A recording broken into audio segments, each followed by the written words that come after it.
দায়িত্বে যারা আছেন বা যারা পাচ্ছেন, আশা করব নামাজের বিল আমাদের সংসদে সর্বপ্রথম কায়েম হবে। এই জন্য আজ যারা বাংলাদেশে নামাজ শুধু পড়ছেন, নামাজকে পরিবারের, সমাজে, রাষ্ট্রে দাঁড় করানো দরকার, এটা কায়েম করা দরকার রাষ্ট্রীয়ভাবে। এ দায়িত্ব পালন করার জন্য যারা আছে তাদেরকে এগিয়ে দেওয়া দরকার। এই ভূমিকা যাদের নেই তাদের জন্যও কিন্তু ৭০ বার দোয়া করলেও কাজ হবে না। ৩টি বছর আমরা অন্ধকারের জীবনে ছিলাম, মুক্ত জীবনে এসে আল্লাহর শুকরিয়া আদায় করছি। সবাইকে নিয়ে বলছি আলহামদুলিল্লাহ। চার দেওয়ালের মাঝে ওটা একটা আলাদা জগৎ, দুনিয়ার সাথে যেহেতু কানেকশন বিচ্ছিন্ন, একটা আলাদা জগৎ থেকে এসে আপনাদের দেখেও নতুন মনে হচ্ছে। কথা বলার অভ্যাস তো এই প্রায় ৩ বছর আর নেই, কথা বলিও নাই। বের হওয়ার পর থেকে চট্টগ্রামে একটা আর ঢাকা আশুলিয়াতে একটা অনুষ্ঠান করেছিলাম অল্প কিছু সময়। আরও ৫-৭টা করলে আস্তে আস্তে ইনশাল্লাহ ক্লিয়ার হয়ে যাবে, আগের স্বাভাবিক অবস্থায় আবার কোরআনের কথাগুলো উপস্থাপন করতে পারবো আমি আশা করছি। দোয়া চাই আপনাদের কাছে, আল্লাহ আজকের আয়াত থেকে হেদায়েতমূলক কিছু কথা বলার যেন তৌফিক আমাকে ভিক্ষা দেন। জোরে বলেন আমিন।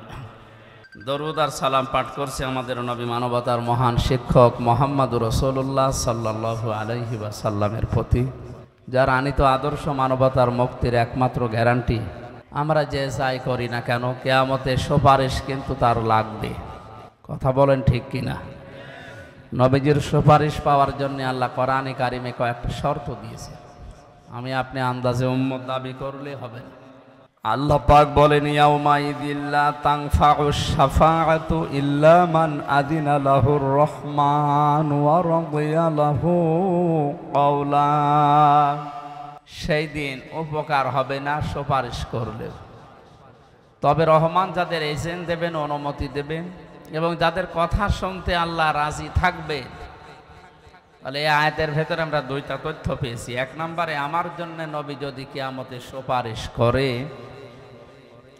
আমার প্র্যাকটিক্যাল লাইফ যেটা আছে, কর্মজীবন, বাস্তব জীবন, এর উপরে আল্লাহর রাজি থাকা লাগবে। দ্বিতীয় নম্বরে, আমি কথাবার্তারা যা বলি এই কথার উপরও আল্লাহর রাজি থাকা লাগবে। এই জন্য নবীর সুপারিশ পাওয়ার জন্য হলেও কথাবার্তার আমাদের একটু হিসাব করে বলা দরকার। আল্লাহ যেন আমাদের তৌফিক দেন। তেলাওয়াত করেছে সূরা মায়েদা 12 নম্বর আয়াত। 120টা আয়াত আছে, 16টা রুকু আছে, মাত্র একটা আয়াত পড়েছি। বর্তমান প্রেক্ষাপট সামনে নিয়ে কোরআনের এই আয়াতকে সামনে নিয়ে আমরা কথা বলার চেষ্টা চালাবো ইনশাআল্লাহ।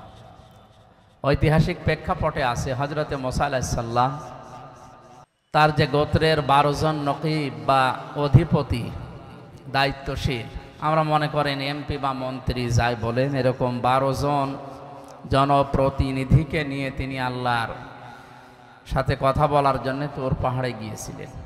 এটা ইবনে কাসিরের বর্ণনা। তারা ওখানে যাওয়ার পরে বলল, হে আল্লাহ, আমরা তোমাকে দেখতে চাই। আল্লাহ পাক সাফ জানিয়ে দিলেন, মুসা, এদেরকে বলো যে আমার সাথে দেখা করা সম্ভব না। এই কথা থেকে প্রমাণ হয় দুনিয়ার এই চর্ম চোখের দ্বারা আল্লাহর দর্শন দুনিয়াতে থাকতে কারোর জন্যে সম্ভব না। যারা আজ ওলট পালট কথা এরকম ছড়ায় যে আল্লাহর সাথে আমার কথা হয়, দেখা হয়, এগুলো কোরআনে কারিমের আয়াত অনুযায়ী, আল্লাহর বক্তব্য অনুযায়ী এটা পুরাটাই মানে মিথ্যা, বাটপারি, সিটারি ছাড়া আর কিছু না। সুতরাং এরকম কোনো কথা যদি কেউ বলে আপনারা ঘন অক্ষরেও বিশ্বাস করবেন না। হযরতে মুসা নবীর সাথে যে 12 জন নকিব, দলপতি, প্রতিনিধি, মন্ত্রী, মনে করেন 12 জন পাওয়ারফুল মন্ত্রী, এক একটা গোত্র থেকে এক একজন দায়িত্বশীলকে নিয়ে তিনি আল্লাহর সাথে দেখা করার জন্য গিয়েছিলেন।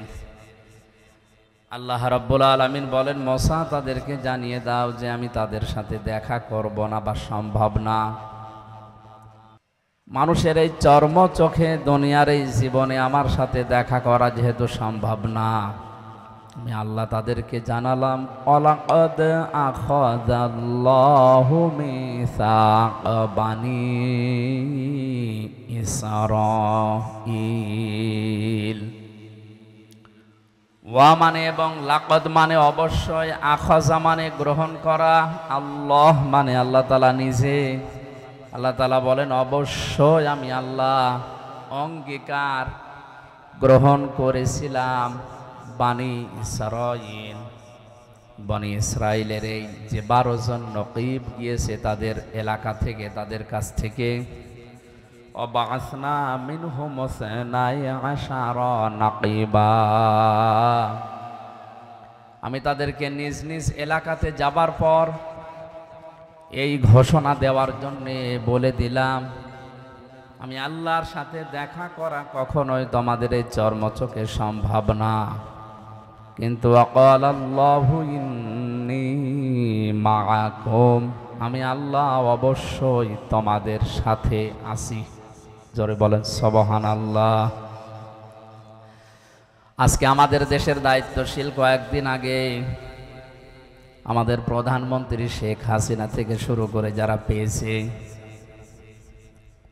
আমেরিকা আমাদের পক্ষে থাক, রাশিয়া, চীন, ভারত আমাদের পক্ষে থাক, মুসলিম হিসাবে অন্তত আমাদের ইমানের দাবি অনুযায়ী আমরা একথা বলতে চাই, কে পক্ষে থাক বিপক্ষে থাক এটা বিষয় না, আমাদের মালিক যিনি আমাদের বানিয়েছেন তিনি যেন আমাদের পক্ষে থাকে।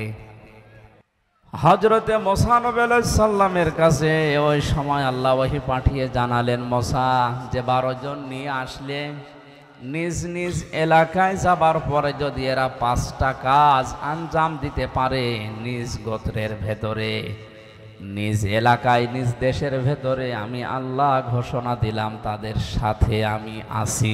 জোরে বলেন সুবহানাল্লাহ। আমি আল্লাহ আছি মানে আমার রহমত আছে তাদের সাথে, আমার বরকত তাদের সাথে থাকবে। আমাদের এই 18 কোটির উপরে মানুষ, এখন যে অবস্থা আমাদের দেশে, 56,000 বর্গ মাইলের এই দেশের পরও 12 থেকে 14 লাখ মানুষ পাশের দেশ থেকে এসেছে, সব মিলে আমাদের পা ফেলার মতো জায়গা নেই। বিশ্বের অন্যান্য দেশের জায়গা, জমিন, জনসংখ্যা হিসাব করলে আমার মনে হয় এই দেশে পা ফেলার মতো আসলে জায়গা নেই। আমেরিকা আমাদের চাইতে 59 ডবল বড়। কত? বাংলাদেশ 59টা এক জায়গায় করলে যত বড় হবে, আমেরিকা একাই অত বড়। ভারত আমাদের চাইতে 29 ডবল বড়। পাশের এই মায়ানমারও আমাদের চাইতে 3 ডবল বড়। সম্মানিত উপস্থিতি, এই হিসাবে আমরা এই ছোট্ট দেশে যত মানুষ বাস করি, আল্লাহর দয়া এবং রহমত এবং তার যে বরকতগুলো, এগুলো যদি আমরা না পাই, আমাদের দ্বারা এই দেশে টিকে থাকা বা বেঁচে থাকা সম্ভব না। হযরত মুসা আলাইহিস সালামের জীবনের এই জায়গা থেকে আমরা একটা শিক্ষা নিতে পারি। প্রধানমন্ত্রী শেখ হাসিনা থেকে শুরু করে যারা দায়িত্ব পাবে সামনে, পৃথিবীর কারো দিকে না তাকিয়ে, কে পক্ষে থাকবে বিপক্ষে থাকবে এদিকে না তাকিয়ে, আমার মনে হয় আল্লাহ আমাদের সাথে থাকবে। যেই 5টা কাজ করলে, এই 5টা কাজে অন্তত আগামী 5 বছর মনোযোগ দেওয়া দরকার। কি কথা বলেন না কেন?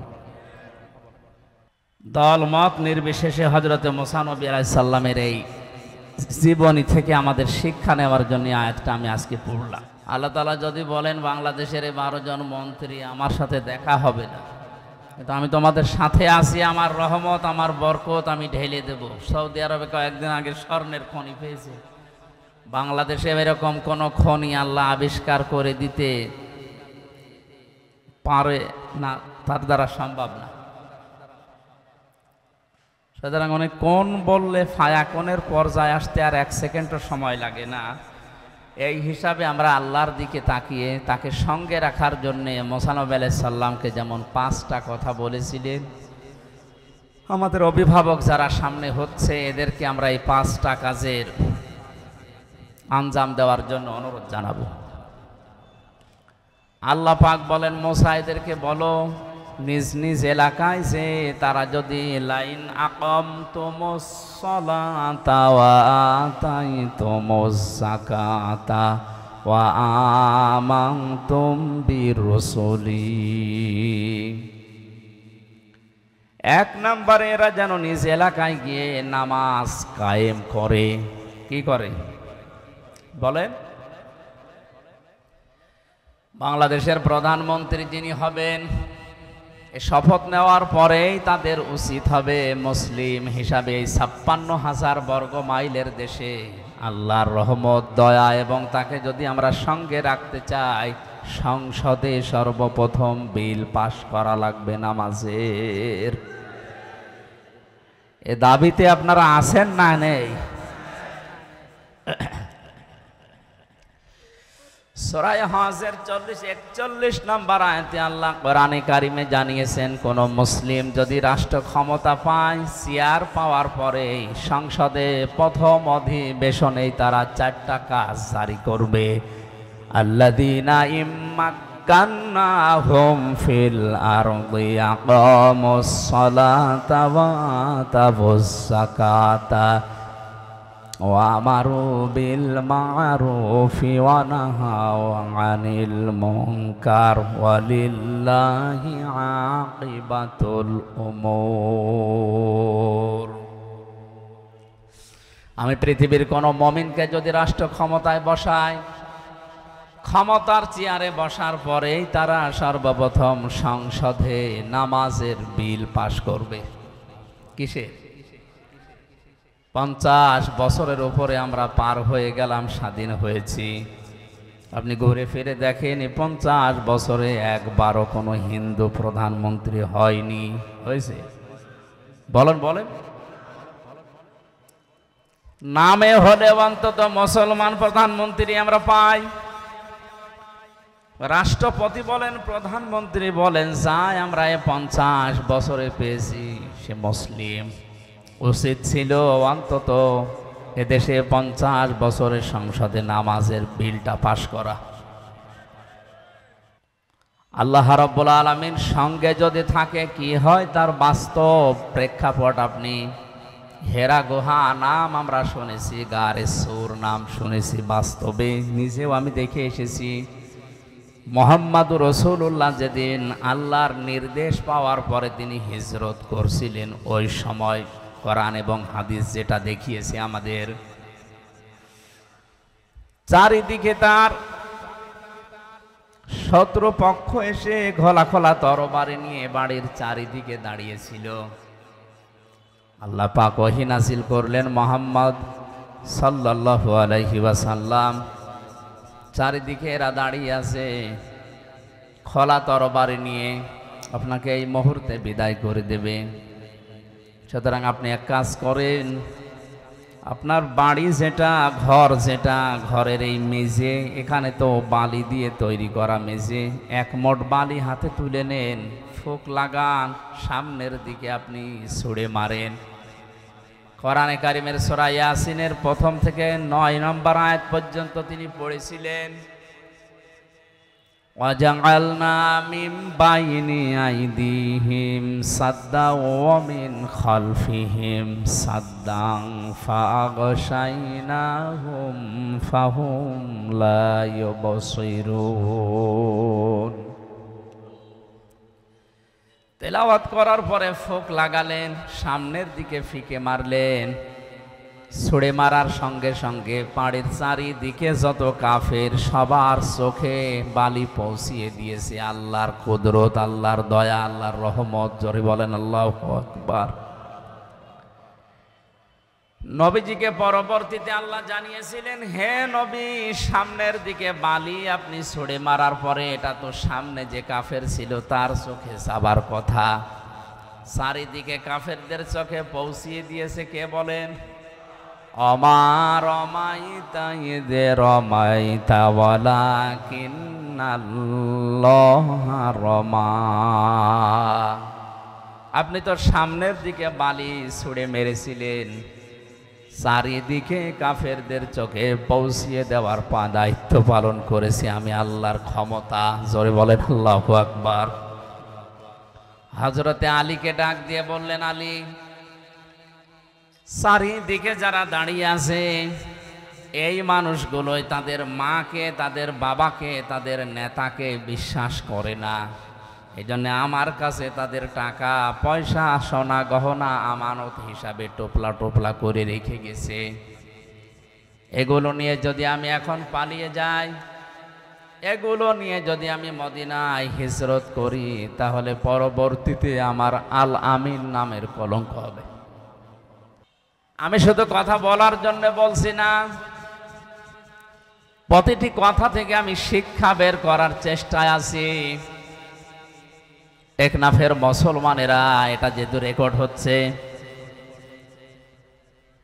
কালকে সকালে সারা দুনিয়ার বাংলা ভাষাভাষী মুসলমানদের কাছে এটা পৌঁছিয়ে যাবে। সবাইকে উদ্দেশ্য করে বলছি, আপনি তাকান, জীবন মরণ নিয়ে যেখানে টানাটানি, যারা চারিদিকে দাঁড়িয়ে আছে এরা কেউ আপনজন না, সব তার জানের শত্রু। এই অবস্থায় তাদের মালামাল, তাদের সম্পদ আরো নিয়ে চলে যেতে পারলে আনন্দ লাগে। অথচ নবীজি নিজের আল আমিন নামের, আস-সাদিক নামের কলঙ্ক হয়ে যাবে। এ কারণে নিজের চাচাতো ভাই হযরতে আলীকে ডাক দিয়ে বললেন, আলী, এ জায়গাটা যদিও নিরাপদ না, তারপরেও তুমি আমার বিছানার ওপরে আমার চাদর মোড়া দিয়ে এখানে শুয়ে থাকো। আমানতের দায়িত্ব কত কঠিন আপনি চিন্তা করেন।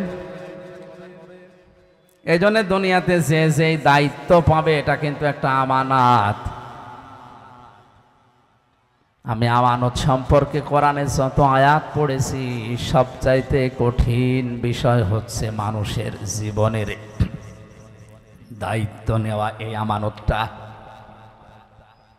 আমার নিজের দায়িত্ব, আমি নিয়ে কিয়ামতে জবাব দিতে পারবো কিনা।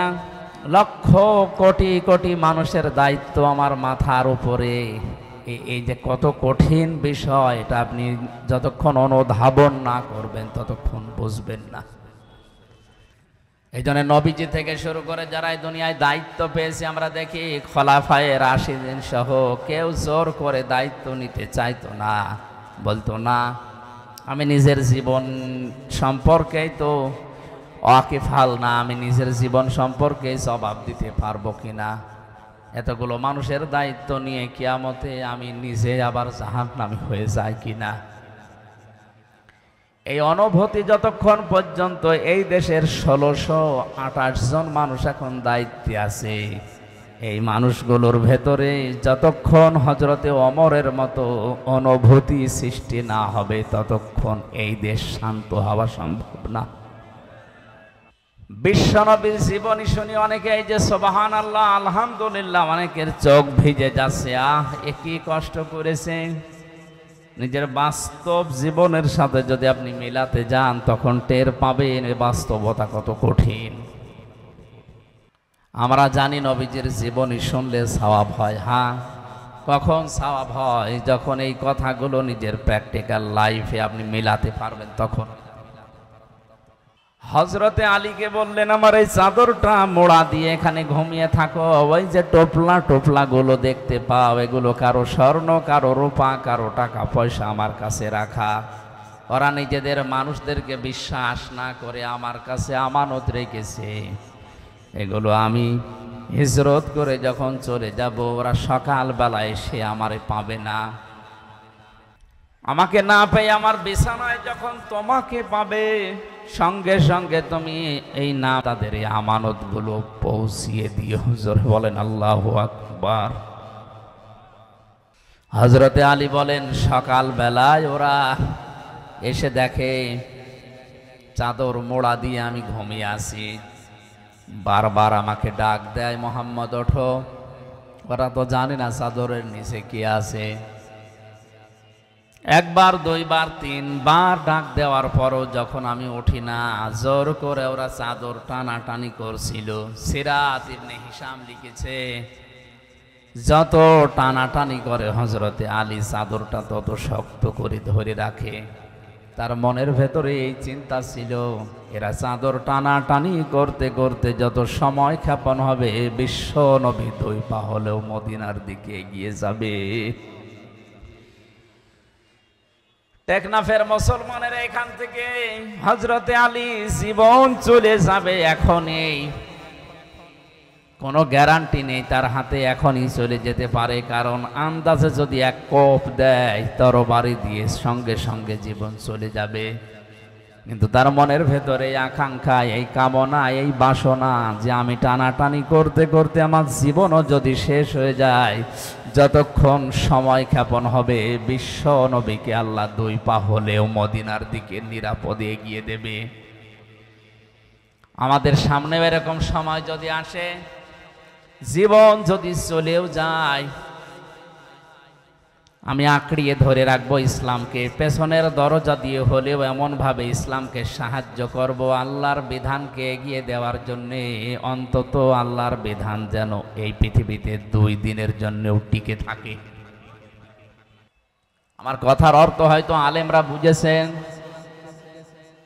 আমাদের মহা আমানতের দায়িত্ব এখন মাথার উপরে। এই মেম্বারগুলো, এই স্টেজগুলোর আমানত বড় কঠিন আমানত।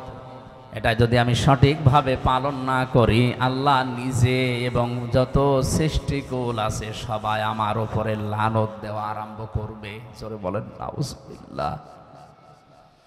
কোরআনে কারিমে 2 জায়গায় আয়াতটা আমি পেয়েছি, ইন্নাল্লাযীনা ইয়াকতুমুনা মা আনজালাল্লাহু মিনাল কিতাবি ওয়া ইয়াশতারুনা বিহি সামানান ক্বালিলা উলাইকা মা ইয়াকুলুনা ফি বুতুনিহিম ইল্লান নার।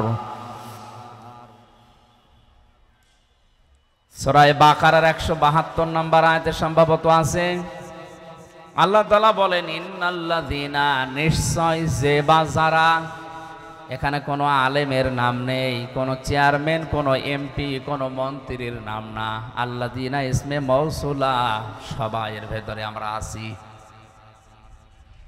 নিশ্চয় যে বা যারা, মা আনজালাল্লাহু মিনাল কিতাবি, যা আমি আমার কিতাবের ভেতরে নাজিল করেছি, এটা জানার পরেও দুনিয়ার কোনো স্বার্থ পেয়ে এটা গোপন করে রাখছে, ভবিষ্যতেও রাখবে।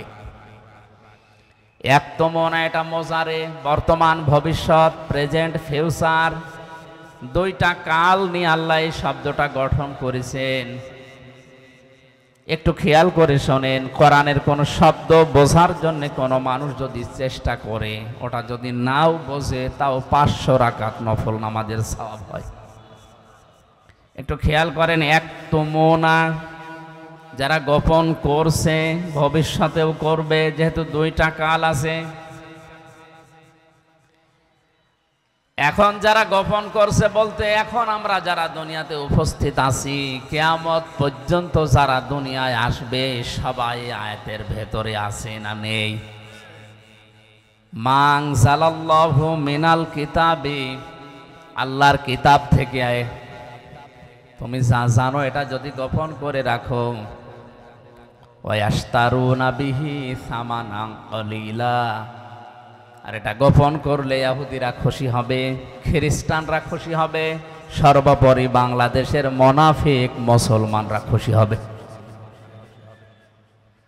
এ খুশি হওয়ার পরে মুসলমান মুনাফিকরা আপনার হাদিয়া তওফা বাড়িয়ে দেবে, আপনার বেতন বেড়ে যাবে, আপনার পদোন্নতি হবে, অনেক কিছু দুনিয়ায় আপনি পাবেন। মাঝখান থেকে যে হাদিয়া তওফা, বেতন ভাতা যা আসবে, নজর নিয়াজ, আল্লাহ বলেন, উলাইকা মা ইয়াকুলুনা ফি বুতুনিহিম ইল্লান নার, এদের পেটের ভেতরে যেগুলোই দেয় এগুলো জাহান্নামের আগুন ছাড়া আর কিছু না।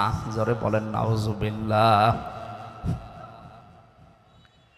আমার মুসলমান ভাইরা, এই জন্য আমাদের উচিত হচ্ছে এই স্টেজগুলো, মসজিদের মেম্বারগুলো, রাজনৈতিক যে মঞ্চগুলো, এগুলোর আমানত, এই দায়িত্বটা আমাদের পালন করা দরকার। হযরতে আলী বলেন, আমি যত শক্ত করে ধরি ওরা তত শক্ত করে টানাটানি করে। শেষ পর্যন্ত সিদ্ধান্ত নিলাম, ওরা যদি আমাকে মেরেই ফেলে আমার জীবন হয়তো শেষ হয়ে যাবে। ওরা চাদর উল্টিয়ে দেখবে আমি আলী, তাড়াতাড়ি ওরা দৌড় দেবে মুহাম্মদ রাসূলুল্লাহর পেছনে। আমার তো মনে হচ্ছিল আমি যদি নিজের ইচ্ছা করে চাদর ছেড়ে না দিতাম, তামাম দুনিয়ার কাফেররা মিলেও যদি চাদর টানাটানি করতো চাদর ছিঁড়তে পারতো না। জোরে বলেন আল্লাহু আকবার। নবীজির ওই জীবনের দিকে তাকিয়ে, নিরাপত্তার দিকে তাকিয়ে শেষ পর্যন্ত আমি চাদর ছেড়ে দিলাম। ওরা আমাকে দেখার পরে জানে যে এটা আবু তালেবের ছেলে। ডাক দিয়ে বলে, মোহাম্মদ কই? আমি ওদের সাথে বার্গেনের আরম্ভ করলাম, কথা কাটাকাটি শুরু করলাম যে মোহাম্মদ কোথায় আছে, ঠিক আছে, এদিকে ওদিকে বলতে বলতে শেষ পর্যন্ত বললাম এই আমানতগুলো আছে, এগুলো একটা একটা করে বুঝে নাও। যতক্ষণ ওদেরকে বুঝিয়ে দিচ্ছিলাম, বিশ্ব নবী মদিনার দিকে ওই কয় পা এগিয়ে যাচ্ছিলেন। কিছু দূর যাবার পরেই বিশ্ব নবী হযরতে আবু বকরের কথা মনে হলো। বাড়িতে যেয়ে ডাক দিলেন, আবু বকর। সিদ্দিকে আকবর রাদিয়াল্লাহু তাআলা আনহু বলেন, লাব্বাইক ওয়া সাদাইক ইয়া রাসূলুল্লাহ, আমি হাজির হয়ে গেছি, আমার কাঁধের উপরে ছোট টোপলাও আছে। নবীজি বলেন, আবু বকর, 6 মাস আগে আমি তোমাকে শুধু ইঙ্গিত দিয়েছিলাম যে হিজরত করা লাগতে পারে, তো তোমাকে আজকে তো আমি জানাইনি যে আজকে আমার সাথে যাওয়া লাগতে পারে, তুমি টোপলা নিয়ে আগে বসে আছো। হযরতে আবু বকর বলে, হে রাসূল, 6 মাস আগে আপনি যখন ইঙ্গিত দিয়েছিলেন, ওই দিন থেকে শুরু করে আজকের এই দিন পর্যন্ত রাতের বেলা আমি কোনোদিন আর আরাম করে ঘুমাইনি। আমি সব সময় প্রস্তুতি নিয়ে আছি, কখন না জানি আপনি ডাক দেন। ওনাদের নামের শেষে সিদ্দিকে আকবর এমনি যোগ হয়নি। আমাদের নাম তো হামজা থেকে আমির, হামজাও কেউ বলতে চায় না। ওনাদের নাম উচ্চারণ করলে সঙ্গে সঙ্গে সিদ্দিক বলার পরে রাদিয়াল্লাহু আনহু বলা লাগে। এটা শুধু 1 বছর 2 বছর 5 বছর না, কিয়ামত পর্যন্ত যত মুসলমান দুনিয়ায় আসবে তাদের নাম শুনলেই বলা লাগবে রাদিয়াল্লাহু তাআলা আনহু। আমাদের মতো 60 বছর 63 বছরের জীবন তাদের ছিল। এই ছোট্ট জীবনে কি এমন কাজ দুনিয়াতে করলেন, উপহার দিলেন যে আল্লাহ তাদেরকে চিরন্তন করে দিয়েছেন। যেন আমাদের উচিত আমাদের ছোট্ট জীবনে এমন এমন কিছু কাজের আঞ্জাম দেওয়া, মারা যাওয়ার পরে কোটি কোটি বছর যেন আল্লাহর বান্দাদের দোয়ায় আমরা শামিল থাকতে পারি। নবীজি আবু বকরকে নিয়ে চলে যাচ্ছিলেন, বিশ্ব নবীকে নিয়ে। হযরতে আবু বকর মদিনার পথে উল্টা দিকে যাওয়ার সময় যতগুলো ঘটনা ঘটেছে আমি ইতিহাস বলার জন্য বলছি না, আমি শুধু এখানে একটা ইঙ্গিত দেওয়ার জন্য এসেছি। গাড়ে সরে যখন নবীজিকে নিয়ে হযরতে আবু বকর লুকিয়ে পড়লেন, কাফেরেরা ওই সময় যে খুঁজতে খুঁজতে একেবারে গুহার ওই মুখ পর্যন্ত পৌঁছিয়ে গিয়েছিল। ইতিহাস যারা লিখেছে, আমি নিজে ওই গুহা পর্যন্ত উঠেছিলাম, ওই জায়গাতে 2 রাকাত নামাজও পড়ে দেখেছি। বসলে আমার মনে হয় যদি একটু কেউ বাম থেকে বসে এতে ভেতরে কি আছে দেখা যায়। হযরতে আবু বকর কিন্তু ঘাবড়িয়েও গিয়েছিলেন। আল্লাহর নবী মুহাম্মদুর রাসূলুল্লাহ একটুও বিচলিত হননি, ভেঙে পড়েননি। ওই কঠিন অবস্থায়ও তিনি বলেছিলেন, আবু বকর ভয় পেও না, মহান আল্লাহ রব্বুল ইজ্জাত আমাদের সাথে আছেন। ইন্নাল্লাহা মা'ানা, এই যে মা'ানা টান দেওয়া আছে এক আলিফ, আমরা শুধু 2 জন না, আমাদের সাথে আরেকজন আছে, তিনি আমাদের মালিক আল্লাহ। জোরে বলেন সুবহানাল্লাহ।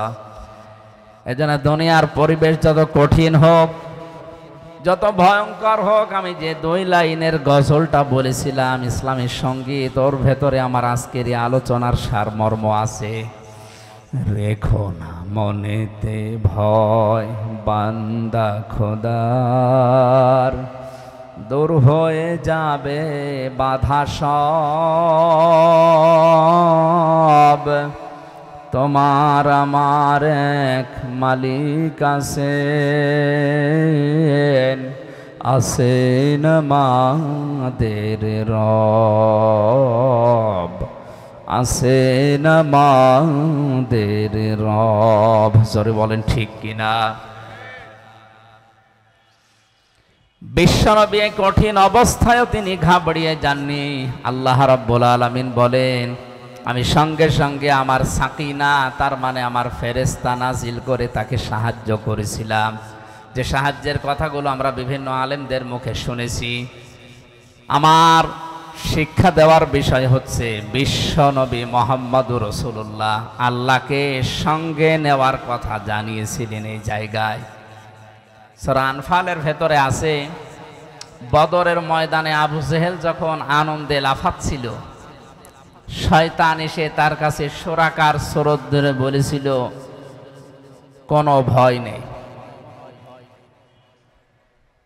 আমি তোমাদের সঙ্গে আছি। আল্লাহ রাব্বুল আলামিনের নবী বললেন, ইন্নাল্লাহা মা'ানা, অবশ্যই আল্লাহ আমাদের সাথে আছে। সঙ্গে সঙ্গে থাকে যারা, আমরা জানি ওগুলো থাকে পেছনে। সঙ্গে যারা থাকে ওরা কোথায় থাকে? আমি আলেমদেরকে বলছি, সঙ্গে যারা থাকে ওরা থাকে কোথায়? পেছনে থাকে। সাথে যারা থাকে ওরা থাকে আগে। আমাদের মালিক যিনি, আমাদের মনিব যিনি, তাকে আমরা পেছনে না, তা আমরা সঙ্গের সাথে বা সামনে রাখতে চাই। নবীজি যেটা করেছিলেন, এই জন্য আল্লাহ খুশি হয়ে তাদেরকে সাকিনা, ফেরেশতা, রহমত নাজিল করে সাহায্য করেছিলেন। আজও যদি আমরা শয়তানদেরকে সঙ্গে না রেখে আল্লাহকে সাথে রাখতে পারি, নবীজিকে আল্লাহ যদি গারে সরে সাহায্য করতে পারেন, সে সাহায্যে এখন বন্ধ হয়ে যায়নি, কিয়ামত পর্যন্ত আল্লাহর ওই সাহায্যের দরজা খোলা থাকবে ইনশাআল্লাহ। আমাদের ইমানের পাওয়ার দেখে আল্লাহ হয়তো সামনে পরবর্তীতে দেবে। আমার এই আলোচনার মূল শিক্ষা ছিল কিন্তু এইটা, আল্লাহকে সঙ্গে রাখার জন্য, নামাজ কায়েম করার জন্য এই মানুষগুলোকে আল্লাহ আদেশ দিলেন যে আমাকে দেখার দরকার নেই, যদি সঙ্গে রাখতে চাও আমি তোমাদের সাথে থাকবো, আমার রহমত থাকবে, এলাকায় গিয়ে নামাজ কায়েম করো। 300 জন এমপি আমাদের এই দেশে এখন নির্বাচিত হয়ে গেছে অলরেডি। সামনে সংসদ যে বসবে, আমার মনে হয় সর্বপ্রথম নামাজের বিল আনা তাদের ইমানি দায়িত্ব। এ দাবির সাথে আপনারা যদি একমত থাকেন, আল্লাহকে দেখান, লিল্লাহি তাকবীর। টেকনাফবাসী, আমি কথা বোঝাতে চাই এটা যে 50 বছর পার করে ফেলেছি, কিন্তু এই নিয়মটা আজও সংসদে আমরা পেলাম না। আমাদের এটা পাওয়ার দরকার ছিল, তাহলে নামাজের অন্তত ওয়াজ করা লাগতো না। কথা বলেন ঠিক কিনা? আল্লাহ এখানে নামাজ পড়ার কথাও দেননি, দিয়েছেন লাইন আকামতুমুস সালাত, যদি তারা নামাজ কায়েম করে। কি করে? নামাজ পড়া আর নামাজ কায়েম করা এক না। নামাজ কায়েম করা মানে নামাজকে দাঁড় করানো। পৃথিবীতে মানুষের যত জরুরি কাজ আছে, সবচাইতে জরুরি কাজ মানুষের জন্য যদি 4টা হয়, তার অন্যতম হচ্ছে মুসলমানদের সবচাইতে জরুরি কাজ হচ্ছে 5 ওয়াক্ত ফরজ নামাজ আদায় করা। এর চাইতে অন্তত জরুরি কাজ মানুষের জীবনে মুসলমানদের জন্য আর নেই। হাজারো মানুষ বিভিন্ন ছলে, বিভিন্ন সোতানাতা দিয়ে নামাজকে নষ্ট করে ফেলে। কিয়ামতের সর্বপ্রথম আল্লাহ যে হিসাবটা মানুষের কাছে নেবে, তোর সন্তান কয়জন ছিল তা না, টাকা পয়সা কত কামিয়েছো তা না, নামাজ কতটুকু পড়েছো সঠিকভাবে, এইটা আগে আমার কাছে বলো, এরপরে পরবর্তী হিসাব তোমার নেওয়া হবে। এই জন্য মুসলমানের একটু হিসাব করছি, যেখানে যারা আছেন অনেকেই নামাজ এখনো ধরেননি বা পড়েন না। আজকের এই মাহফিল থেকে যদি সিদ্ধান্ত নেওয়া যায়, যতদিন আজরাইল না আসে অন্তত ফরজ নামাজ আমি ছাড়বো না, এটা পারা যায়? পারা যায় এটা?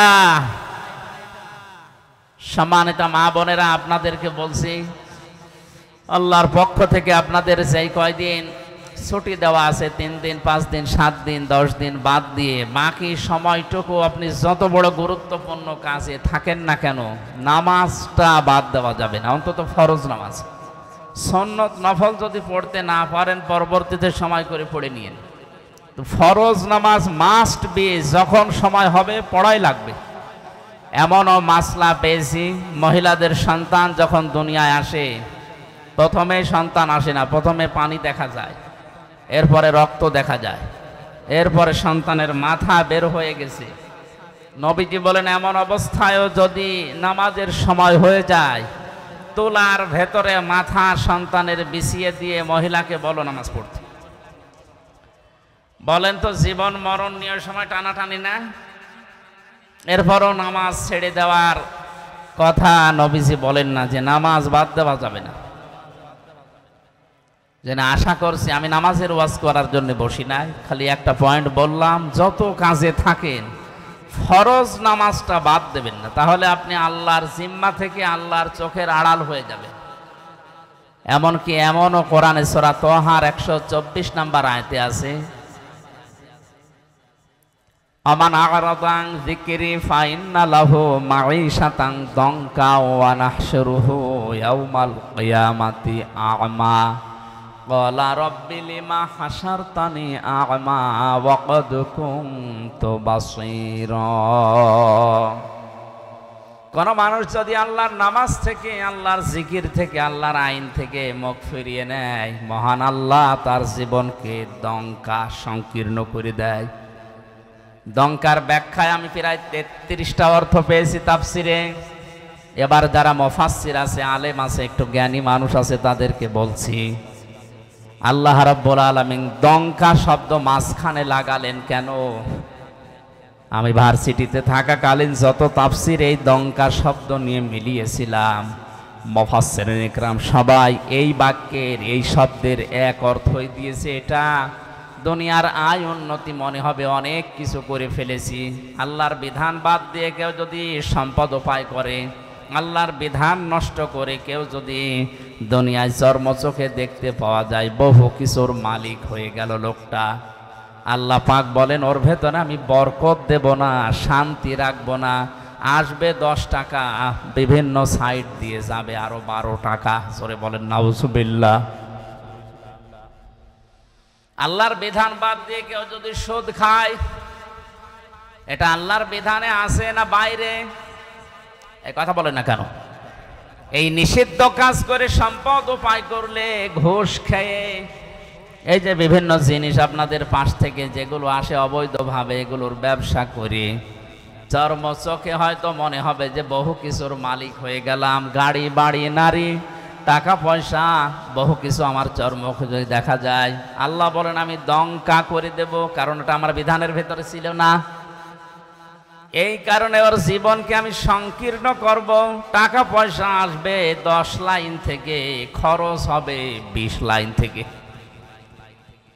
40,000 টাকা হয়তো ঘুষ খেয়ে, আবার ব্যবসা করে, নাকি এটা বলা ঠিক হচ্ছে না? এলাকায় আছে এগুলো। এই যে ডাইলের ব্যবসা যারা করে, বাবার ব্যবসা যারা করে, এগুলো কি বৈধ না অবৈধ? আপনারা যাই মনে করেন, আপনাদের এলাকায় মনে হয় এই টেকনাফুকিয়ার জন্য এটা বৈধ আছে। এই কাজ করে হয়তো বাড়িতে 40,000 টাকা আপনি আজকে নিয়ে গেলেন। এই দঙ্কাটা ভালো করে শোনে না, 40,000 টাকা বাড়িতে নিয়ে গিয়ে দেখলেন আপনার স্ত্রী মাথা ধরে পড়ে আছে, কি গো আমার মাথা ব্যথা, চলো ডাক্তারের কাছে। ওখানে গেল 5,000। বাড়িতে এসে দেখছেন আপনার ছোট্ট সন্তান চিল্লাচ্ছে, কি গো জিনে ধরেছে। হুজুর ডাক দিয়ে ঝেড়ে নিয়ে কবিরাজ নিয়ে আয়। ছেলের দিকে তাকিয়ে, কি তোমার কি? আমার পেটে ব্যথা। এক একটা সমস্যা, এক একটা সমস্যা, এক একটা সমস্যা আসতে আসে। নিয়ে এসেছিলেন 40,000 টাকা, চলে যাচ্ছে 42,000। এটা থাকবে না। আল্লাহর বিধানটা বাদ দিয়ে কেউ যদি উপায়ন্তর করে, আল্লাহ দঙ্কা করবে তো দঙ্কা করবে। নাহশুরুহু ইয়াওমাল কিয়ামাতি আমা, এটা আরো কঠিন। এই দুনিয়ায় শেষ না, যখন আরেকটা জগৎ সামনে আসবে মরণের পরে, ওই জগতে উঠবেন, যখন চোখ থাকবে না, অন্ধ হয়ে উঠবেন। জোরে বলেন নাউজুবিল্লাহ। লোকটা বলবে রব্বুল আলামিন আমার তো চোখ ছিল, আজকে আমার চোখ অন্ধ কেন? তুমি চোখটা ভালো করে দাও, আমি আদম নবীকে দেখব। উনি 60 হাত লম্বা ছিলেন, 40 হাত মোটা ছিলেন, একটু দেখব কেমন আদম নবী। আল্লাহ রাব্বুল আলামিন ধমক দিয়ে বলবেন ক্বালা কাযালিকা তাতকা আয়াতুনা ফানাসিতাহা ওয়া কাযালিকাল ইয়াউমা তুনসা। আজকের এই দিনে আমি তোকে ভুলে গেলাম, যেভাবে তুই আমার বিধান, আমার নামাজ, আমার জিকির, আমার আইন ভুলেছিলি। শুধু ভুলেই গেলাম না, তুই যে আমার বান্দা ছিলি হামজা নামে একজন, তুই যে আমার বান্দি ছিলি রহিমা নামে একজন, কোনদিন তোদের এই নাম আমি আল্লাহর এই জবানে আর উচ্চারণ করব না। বাবা নিজের নাম ধরে ডাকলেই কেমন সুন্দর লাগে, আপনার কাছে কেমন মধুর লাগে। আমার বাবা আমার যখন হামজা বলে ডাক দেয়, এর ভেতরে আমি যত আনন্দ পাই। দুনিয়ার মানুষ আমারে মুফতি মাওলানা হাফেজ আমির হামজা বললো আমার ভালো লাগে না। বাবার মুখ থেকে শুধু হামজা শুনতে যদি এত ভালো লাগে, এত পছন্দনীয় হয়, এত মধুর লাগে, মায়ের কাছ থেকে যিনি আমাকে বানিয়েছেন কিয়ামতের ওই কঠিন ময়দানে তিনি আমার নাম ধরে আর কোনোদিন ডাকবেন না। আমার মনে হয় এর মতো হতভাগা দুর্ভাগা দুনিয়াতে আর নেই। এজন্য আল্লাহর বিধান নষ্ট করছেন যারা, থেমে যান। আপনার এই ছোট্ট জীবনে হয়তো ধোকায় পড়ে আছেন।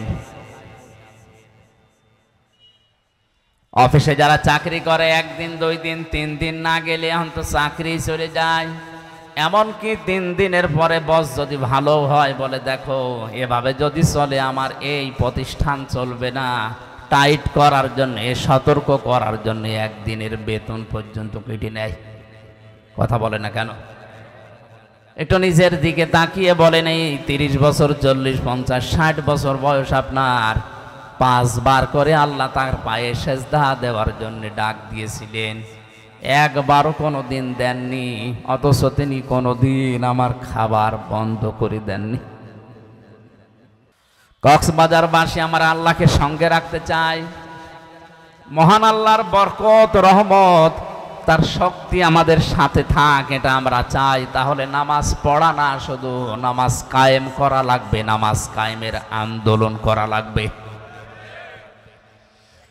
বাস্তবতা আজ হয়েছে উল্টা, নামাজ পড়ে নামাজ কায়েম তো করে না, নামাজ কায়েমের আন্দোলন যারা করে তাদেরকে আজ ধরে ধরে অনেকে পিটায়।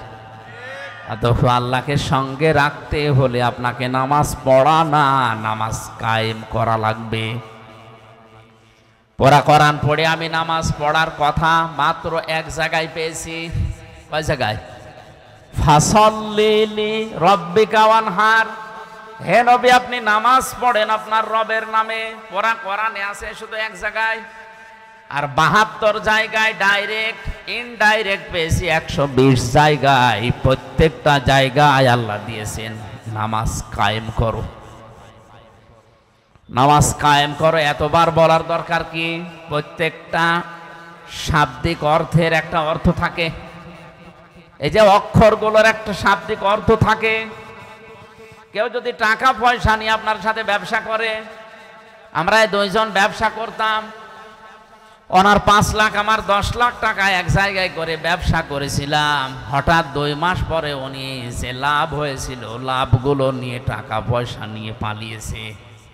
মাওলানা আমারে জিজ্ঞাসা করছে, আমির হামজা আপনার সাথে যে ব্যবসা করতো সেই লোক কই? আমি যদি ওনারে বলি 65 মানে 65 মানে উনি টাকা পয়সা নিয়ে পালিয়েছে। এই পালিয়েছে এটার এক কথায় অর্থ কি? 65। এক কথা বলেন না কেন? মারামারি করছে 2 জন, একজন আর একজনকে এমন ভাবে চড় দিয়েছে, ঘষি দিয়েছে, কিল দিয়েছে।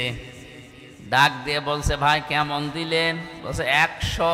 100 মানে এর উপরে আর মায়ের নেই, পরিপূর্ণ করে একেবারে দিয়েছে। প্রতিটি সংখ্যার অর্থ আছে, আল্লাহ ৭২ এমনি বলেন নাই, এর উপরে আর বলার দরকার নেই, এই জন্য ৭২ বলেছে।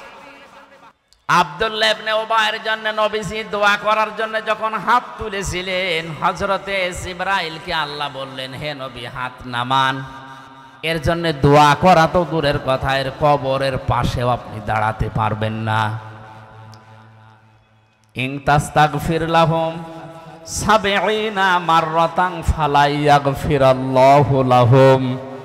এর জন্য যদি আপনি ৭০ বারও ক্ষমা চান, তারপরও একে আমি আল্লাহ ক্ষমা করব না।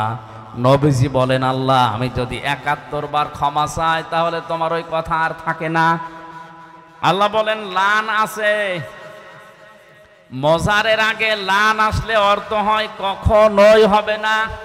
আমি ৭০ বার তো একটা সংখ্যা বোঝানোর জন্য বলেছি, ৭০ মাররাতান, পরের শব্দে দেখো ফালাই ইয়াগফিরাল্লাহু লাহুম।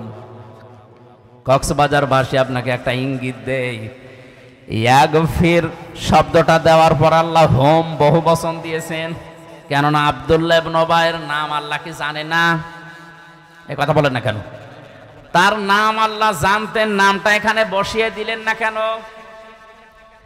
হোম বহু বচন জমির দিয়ে আল্লাহ জানিয়েছেন, কিয়ামত পর্যন্ত আব্দুল্লাহ ইবনে উবাইয়ের চরিত্র অনেকের ভেতরে থাকবে। তারা নামাজ পড়বে কিন্তু নামাজ কায়েম করবে না, নামাজ কায়েমের আন্দোলনও করবে না। হে নবী, এই মানুষগুলো যদি মারা যায়, এদের জন্য ৭০ বার দোয়া করলেও আমি আল্লাহ তাদের মাফ করব না। জোরে বলেন নাউজুবিল্লাহ। এই জন্য আজ যারা বাংলাদেশে নামাজ শুধু পড়ছেন, নামাজকে পরিবারের, সমাজে, রাষ্ট্রে দাঁড় করানো দরকার, এটা কায়েম করা দরকার। রাষ্ট্রীয়ভাবে এ দায়িত্ব পালন করার জন্য যারা আছে তাদেরকে এগিয়ে দেওয়া দরকার। এই ভূমিকা যাদের নেই তাদের জন্যও কিন্তু ৭০ বার দোয়া করলেও কাজ হবে না। সতর্ক করার দায়িত্ব ছিল, ডাইরেক্ট ইনডাইরেক্ট বিভিন্ন কায়দায় আমার করলাম। এখন যদি আপনি সেই গন্ডারের মতো হন, আমার দাদা মারা গেছে জেলখানায় থাকার সময়, তিনি জীবিত থাকতে বলতেন, একজন শ্বশুর বাড়ি যাওয়ার সময় দেখছে একটা গন্ডার হাঁস দাঁড়িয়ে আছে রাস্তার পাশে, গন্ডারকে কাঁতু কুতু দিয়েছে, হাসে না।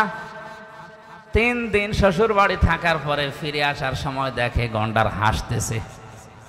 কি গো, ৩ দিন আগে কাঁতো কুতো দিলাম তখন হাসলে না, এখন হাসতেছ?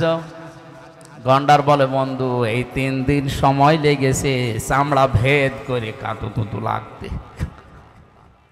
গন্ডারের কাঁতো কুতো লাগতে সময় লাগে কয়দিন, আর আমাদের ৫০ বছরও হয়নি। এই ৫০ বছর অনেক কোরআনের ফাঁকে এই ওয়াজ করেছে যে নামাজ কায়েম করা লাগবে। কথা বলে না কেন?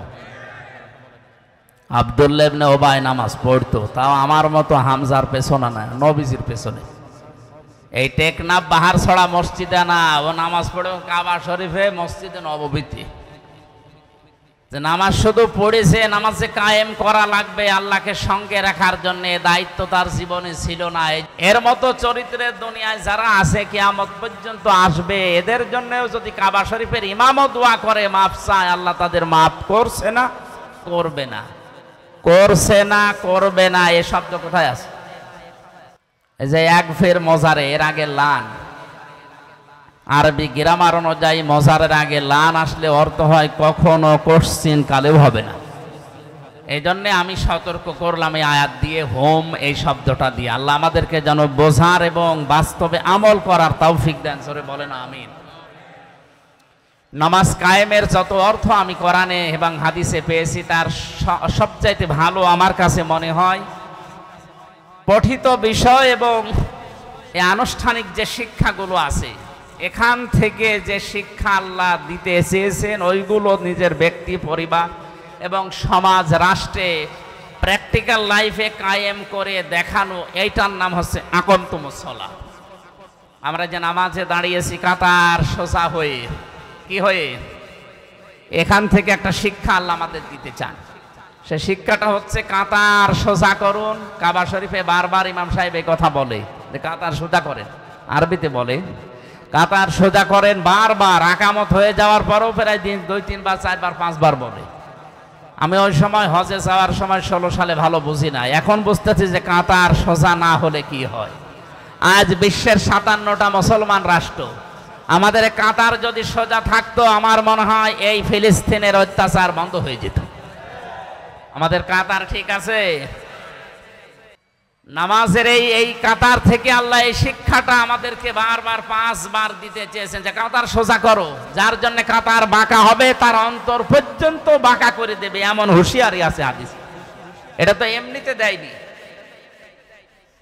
আজ আমরাও যদি বাংলাদেশে যারা বাস করি এরা যদি 5 ওয়াক্ত নামাজের মতো কাতার সোজা করে সমাজে আমরা সোজা হয়ে যেতাম, এই দেশে কেউ অন্যায় করে সমাজে টিকে থাকতে পারতো না।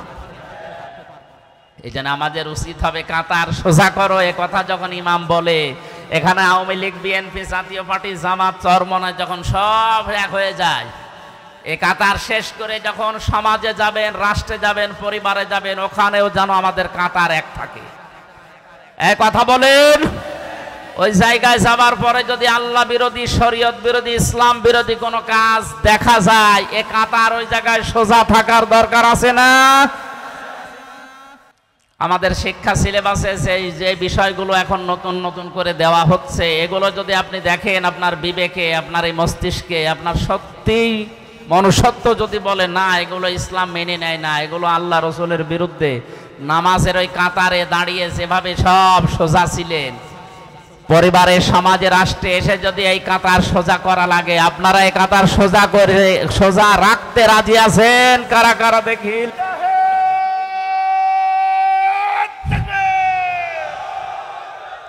আমার শরীর অসুস্থ, কণ্ঠ ভাঙ্গা, যার পরও ভাঙ্গা ভাঙ্গা কথায় আমি যেটা বোঝাতে চেয়েছি আশা করছি আপনারা বুঝেছেন। আমাদের কাতার যেন অন্তত সব জায়গায় সোজা থাকে, থাকবে তো ইনশাআল্লাহ। আল্লাহকে সঙ্গে রাখার জন্য প্রথম নাম্বার কাজই নামাজ কায়েম করা। দায়িত্বে যারা আছেন বা যারা পাচ্ছেন, আশা করব নামাজের বিল আমাদের সংসদে সর্বপ্রথম কায়েম হবে।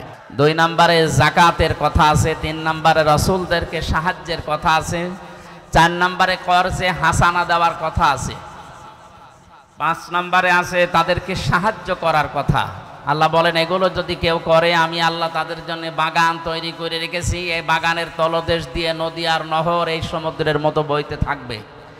শুধু বসবে না, ফামান কাফারা বাদা যালিকা মিনকুম, এরপরে যদি কেউ মুখ ফিরিয়ে চলে যায়, ফাকাদ দাল্লা সাওয়াস সাবিল, তাকে আমি আল্লাহ গমরাহির এমন অতল গহ্বরে লিপ্ত করে দেব, নামিয়ে দেব, নিমজ্জিত করব, যেখান থেকে ফিরে আসা আর সম্ভব না। মা বোন যাদেরকে আমি কয়েক মিনিটে আপনাদের দায়িত্ব এবং কর্তব্যের কথাগুলো শোনাচ্ছি, শুধু 5 ওয়াক্ত নামাজ পড়া, রোজা রাখা আর কালো বোরকা পরা এটা আপনার ইবাদত না। নেককার নারীর যে বৈশিষ্ট্যগুলো হাদিসে আছে তার অন্যতম হচ্ছে 17টা, আমি সামারাইজ করে 4টা বলছি। কোন মহিলা যদি নেককার দাবি করে তাহলে তার স্বামী তার দিকে তাকালেই স্বামীকে সে খুশি করবে, এরকম আচরণ করা লাগবে। 2 নম্বরে স্বামী যেটা পছন্দ করে, স্বামীর ওই পছন্দ করা কাজকে তারও পছন্দ করা লাগবে। স্বামী প্রত্যেকে এখানে যারা আছে পছন্দ করে যে বিয়ের পরে তার মা বাবা যেন তার সাথে থাকে, কিন্তু অনেক বউ এটা পছন্দ করে না। এরকম বউ দেশে নেই। আপনি নামাজ পড়তে পারেন, রোজা রাখতে পারেন, কালো বোরকা পরতে পারেন, আপনি নেককার হতে পারেননি।